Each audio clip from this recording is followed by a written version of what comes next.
Well, time is up. It's 11 o'clock. We are starting the webinar. Welcome, everyone.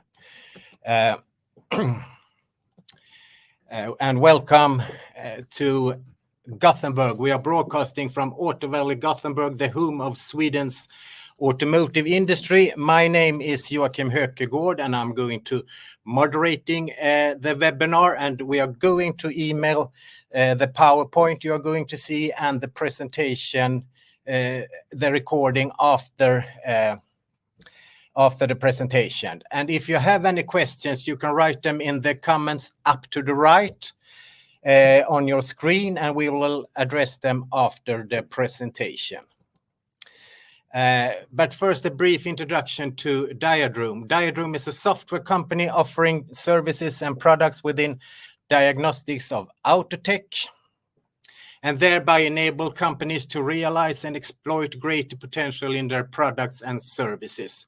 We work across the entire lifespan of a vehicle, from R&D, manufacturing, to the aftermarket. We have software products and expert consultants to update the diagnostic capabilities and software, ensuring optimal performance and compliance with evolving standards and regulation. But now it's time for me to introduce our speaker, Victor Eliasson, an expert in diagnostic software for the automotive industry.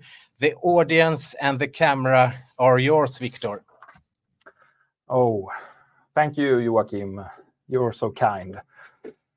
Thank you, and all of you out there, warm welcome to our second webinar this year. Last time we had a webinar regarding bootloaders and their importance within the ECU project deliverables. And today we have come to cybersecurity, the future automotive cybersecurity. It's really close. I will let you know in short, but in July there will be a lot of new regulation and standards going into action and impact our business quite hard. So yes, we will take the next slide. The agenda for today, of course, we will go through the background regarding cybersecurity for road vehicles. We will also go through some implication for the same and its electronic architectures and systems. And of course, why do we need to have the cybersecurity in place? It's because of the great buzzword, the software-defined vehicle. And then we will let you have a brief summary of what we've gone through today. So that is the main agenda for today.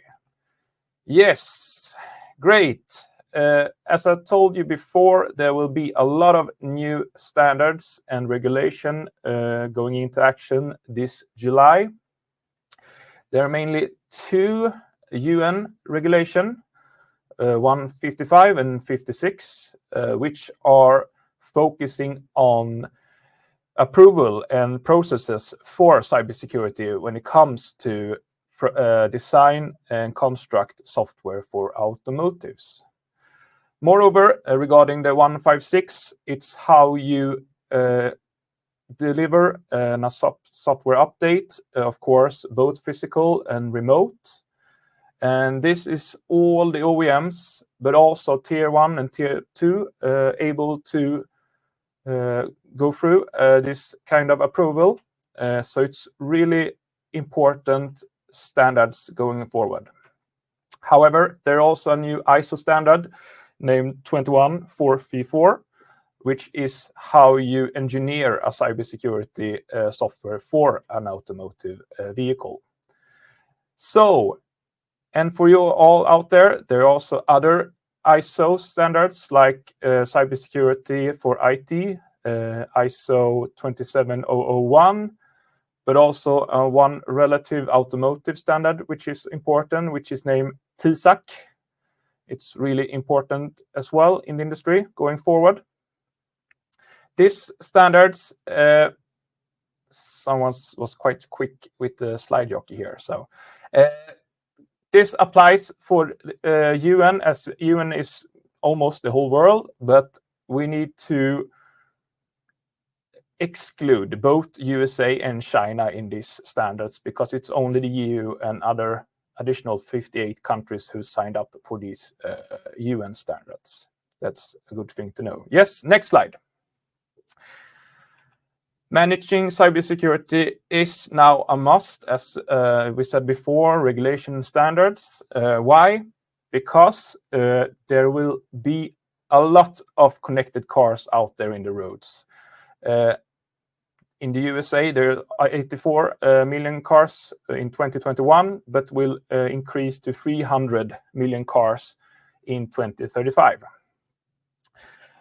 Another big important point here is about 38% of the suppliers and 17% of the automakers have really big issues regarding this new cybersecurity compliance due to increasing cost, but also expertise. And the last but not final ones, the API-based attacks have increased a lot during the years. API, as you know, is connections to other system and processes or software related to the car. And this is increasing due to the connected cars. So it's a really important point here. Due to almost 95% of all the cyber attacks is remote. Next slide. As you can see, previously we only had the car itself to manage out on the road. However, now we're increasingly connecting other infrastructure, other system, other processes to the vehicle. For example, we are connecting the vehicle to the grid. We are connecting to the vehicle. We are also increasing the connected services, backend databases, etc. And we got a new complex automotive world out there. Next slide. So, if we're going down to the vehicle then, which is more or less Diadrom's domain, we have a lot of different attack surfaces going on in the car and around the car. There are both wired hacking opportunities. We have physical layers like USB, etc., but also other attack surfaces like Wi-Fi, GPS, spoofing GPS, for example, but also NFC, etc., Bluetooth, which is quite easy to get a hands on. Yes, next slide. And this is just an illustration how much this market will go up. From 2022, the market will be around $3.2 billion, this market value, but will increase to like $22 billion in just 10 years. Yes. Next slide. So, going into the implications regarding the software cybersecurity related activities. As we all have experienced during the recent years, our OEMs and tier 1 suppliers are really facing big hurdles. And unfortunately, it's not going to end here. It's not going to end with electrification. It's not going to end with the software-defined vehicle. It's going to continue with cybersecurity, and it will cause a lot of headache going forward. Yes, next slide. So, delays and impacts. We had several manufacturers and OEMs, which platforms have been delayed. And this, of course, creates a lot of costs, a lot of stress out there, both for the OEMs, of course, and tier 1 suppliers, but also impacting the customers which are choosing another supplier of cars. Yes, next slide. This is just a brief sum of two news that are facing these new problems regarding cybersecurity. We have the Volkswagen e-up, who will be stop produced due to this new harder cybersecurity regulation and standards, which is quite new as well, this car. But also premium and luxury cars like Porsche Macan. Why is this then? Because it costs too much money to update the current platforms, so they are retiring those or put to sleep, if to say so, instead of doing that investment in these platforms. And of course, there are some facts here as well, but the last one is of course quite substantial. That NXP says that none is prepared for this. To be honest, the whole complete automotive supply chain is not prepared, and this is quite alarming. Yes, next slide. Going into the concepts regarding automotive cybersecurity, a lot of the cybersecurity related concepts are of course defined by the OEMs, which are put forward to the tier 1 and tier 2s. This is of course based on the new regulations and standards, but there are quite many proprietary concepts out there still. There will be new diagnostic services, for example, to implement regarding diagnostics. There will also be a lot of verification and authentication of software. We will introduce a new secure software download process, which we are using different keys and crypto library. There are also new concepts regarding tamper resistance. For example, if someone needs or trying to download new firmware or middleware into your ECU or car, the ECU will be bricked, and therefore you're not able to drive forward, instead of the hacker taking control of your car. There are a number of different crypto algorithm implementations out there, which we don't have any standard yet. So there are a lot of different out there. And there is also a new physical implementation of this cybersecurity requirements, which is a hardware security module, which is a physical computing device, which are only used to process cryptography. Yes, next slide. So this hardware secure module, which is often provided by semiconductor manufacturer like NXP, Renesas, of course, will be a must going forward. So this is built into the microcontrol unit. And this, of course, gives a physical protection that are using ensuring, that we're not able to steal or altering the vehicle software when you're out driving. That's quite a good thing. And this is quite advanced stuff. So this will, of course, add some cost and implementation time for us as a tier 1 and tier 2, but also for the OEMs. Next slide.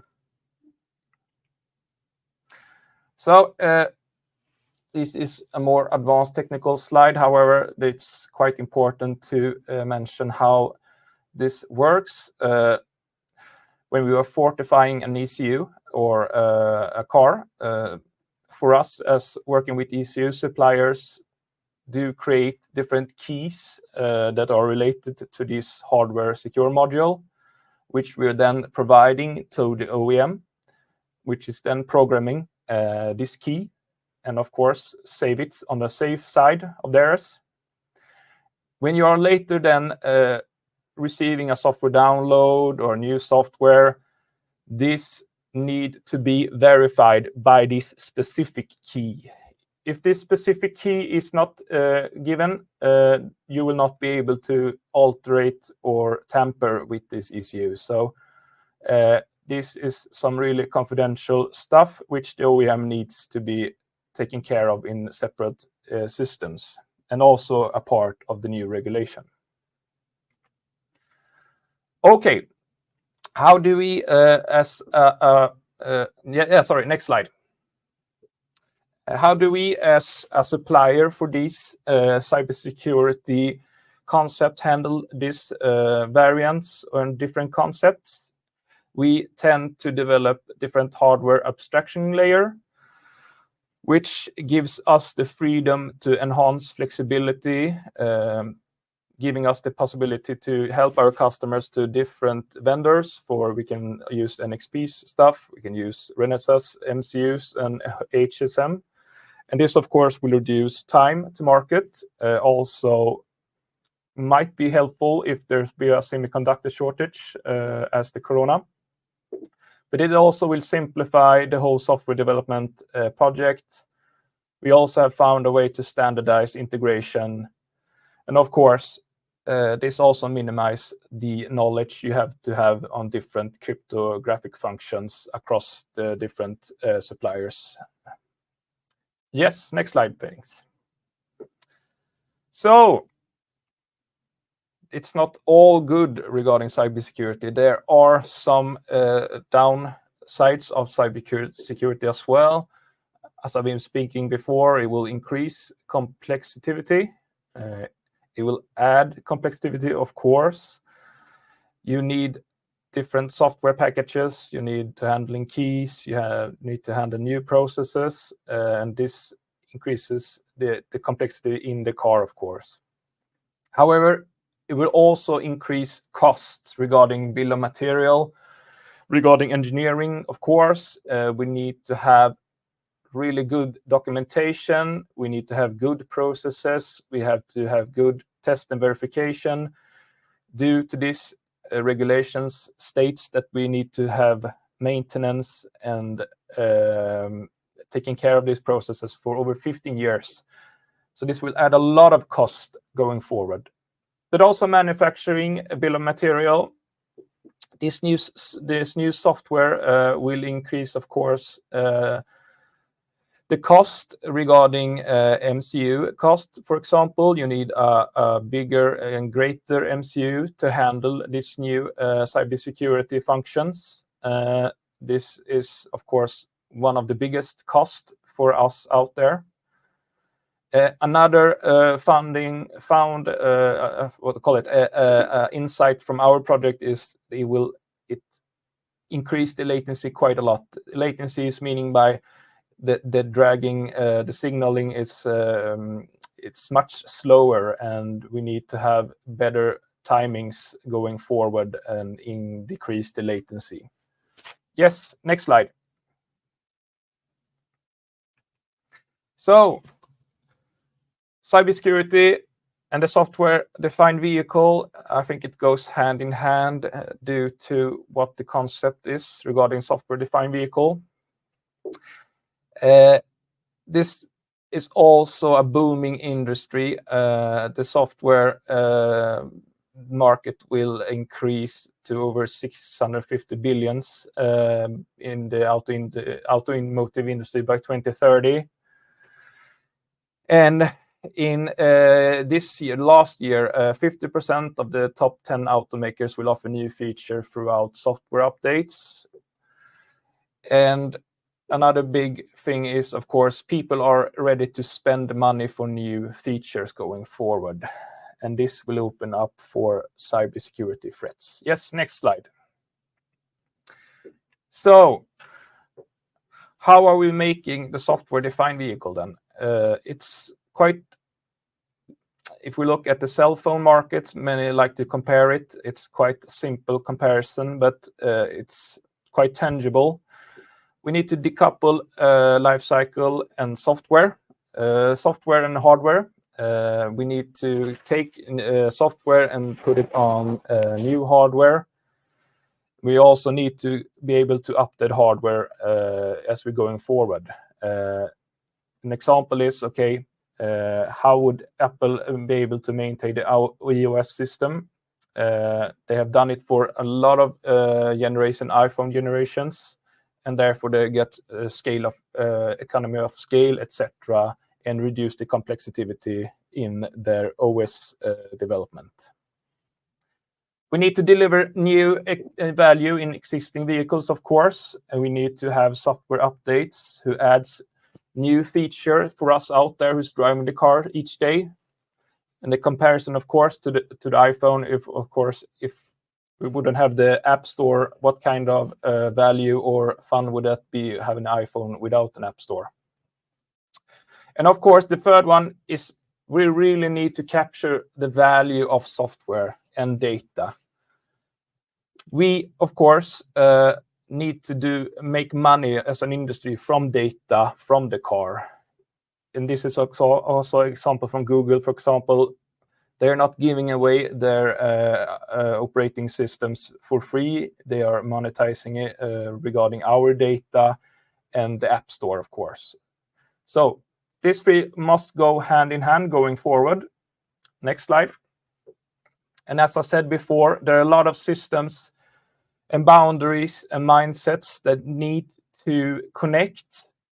There are, as we see here, there are both cloud services. We both have vehicle computing systems need to control embedded different ECUs software. We also have the mobile and connected services that need to go hand in hand. And this opens up a lot of threats for cybersecurity, but also new business models, of course, which we need. Yes, next slide, please. So, of course, this is a picture how we could decouple the car. We have, of course, have the hardware, which we need to have to drive the car. And we all have different middlewares and different application. And, of course, communication with different aftermarket system, but also databases where we can monetize our data with. So this is, of course, how we should design the software-defined vehicle. We need to remove different layers and put them together back again in a new platform. Yes, next slide. And this is, of course, one slide that are enabling these features on demand. We have now different subscriptions that you need to buy your seat heating, for example, in different of German cars going forward. But you also can buy acceleration increase, etc. And this is, of course, a big part made by software updates, by remote services. And, of course, these also increase different threats for the cars going forward. Yes, next slide. And as you probably know, a lot of out there, the automotive industry is in Europe and US is facing a lot of different new competitors out there, which have been showing themselves a really good competition out there. But we need to help our current customers with closing the software gap, but also focus on cost and speed. And this, adding with new cybersecurity regulation, etc., will be hard, but this is something we have to do as a whole industry.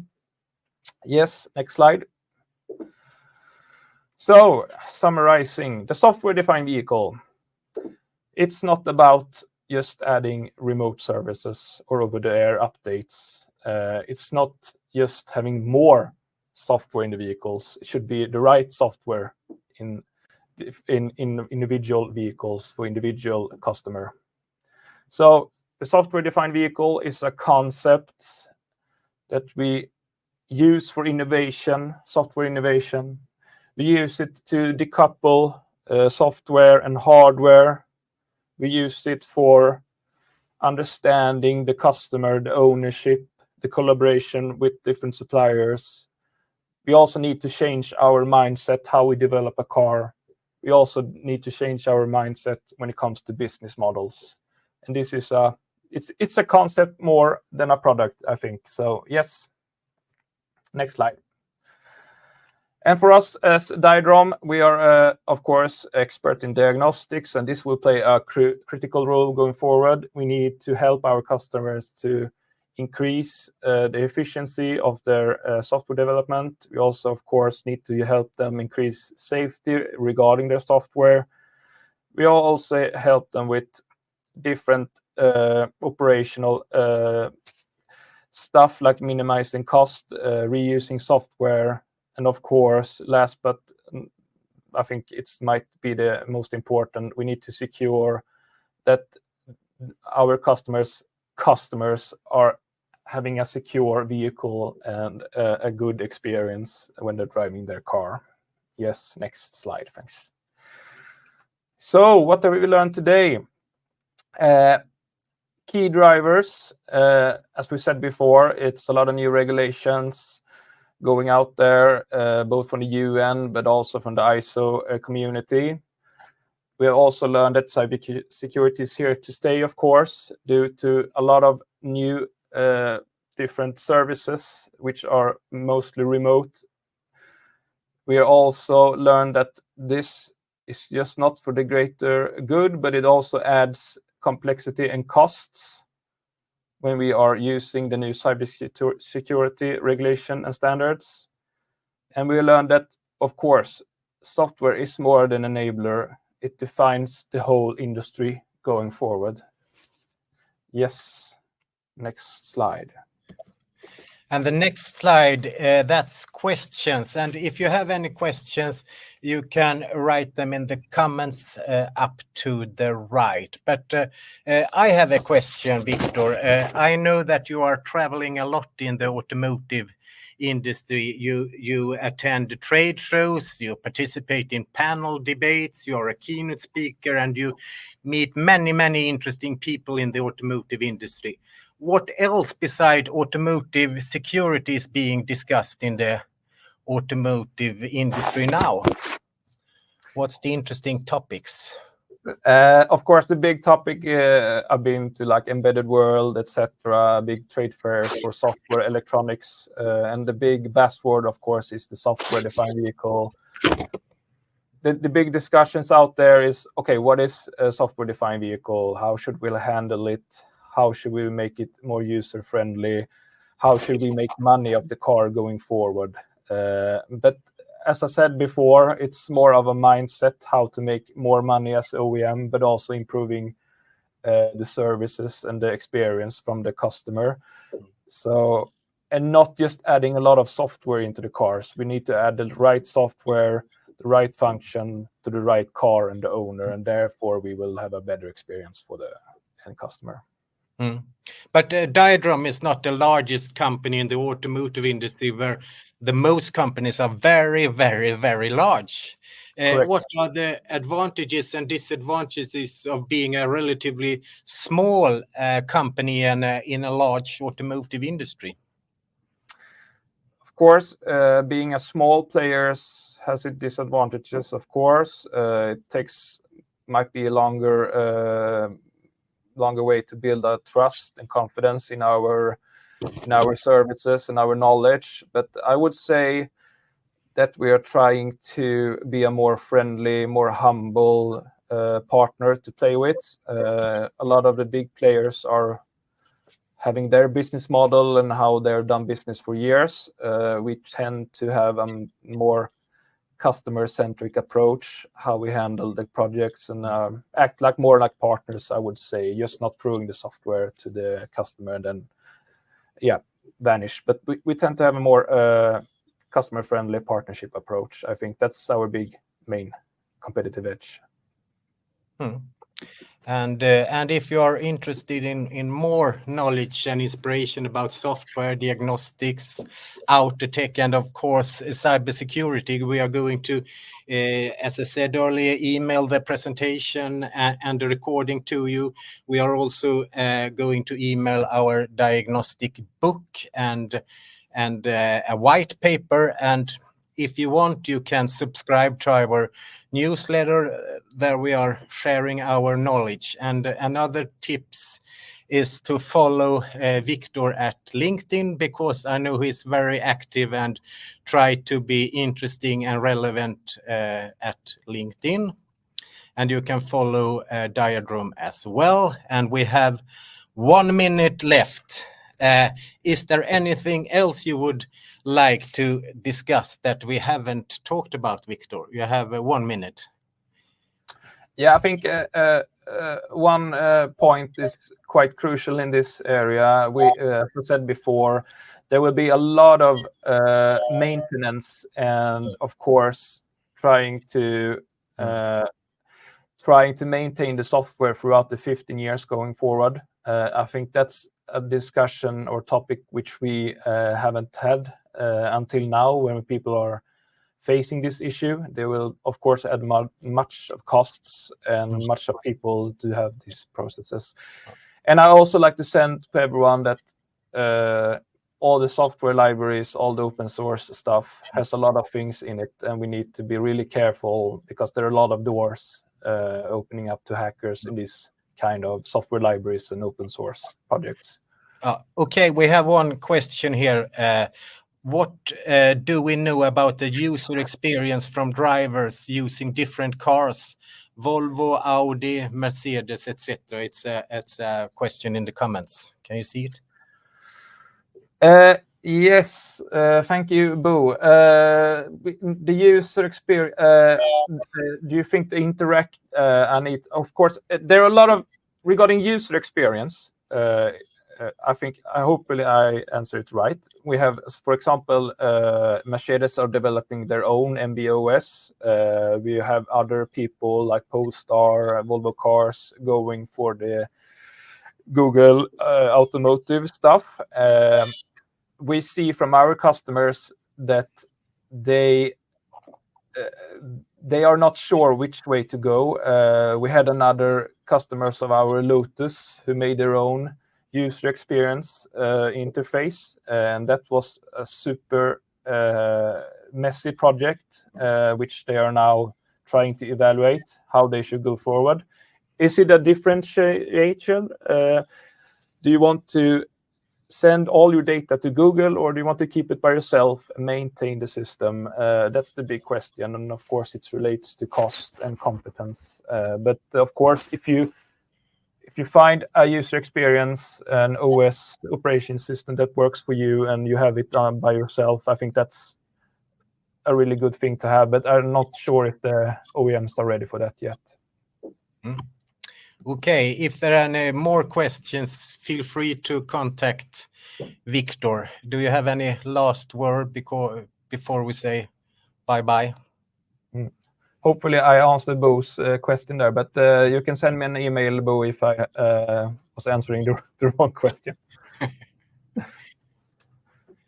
Okay, Great. Time is up. Thank you very much. Yes, thank you. Bye-bye.